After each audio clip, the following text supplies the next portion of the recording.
আমার চেহারাটা পুরাটাই চেঞ্জ হয়ে গেছে, কারণ আমিই তো চেঞ্জ হয়ে গেছি। আগে মেয়ে ছিলাম, এখন মা হয়ে গেছি, মানে এখন মেয়েদের মা হয়ে গেছি, তাহলে তো চেহারার একটু মানে চেঞ্জ আসবেই। তো গাইস তোমরাই বলো, আমি আগে বেশি সুন্দরী ছিলাম নাকি এই বাবুরা হওয়ার পর সুন্দরী হয়ে গেছি?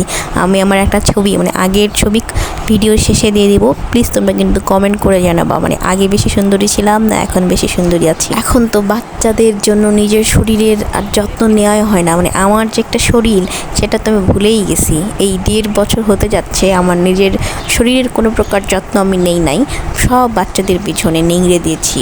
তো আজকে আবার হুট করে ছাদে আসলাম, এসে আমার খুব ইচ্ছে জাগলো যে মাথায় ফুল পরার। আমার মাথায় ফুল পরতে খুব ভাল লাগে, এটা আমার ছোটোবেলাকার অভ্যেস।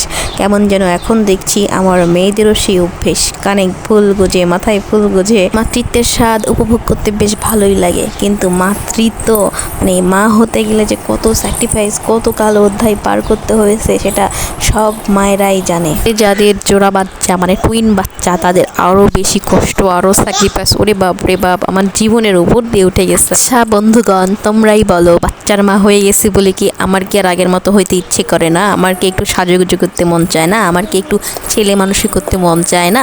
সবই মন চায়, কিন্তু সময়ের অভাবে সেগুলা করতে পারি না। তো এই যে দেখো, এইটা আমার বেবি হওয়ার আগেকার ছবি। এইগুলা তো আগে কেমন ছিলাম প্লিজ কমেন্ট করে জানাবা।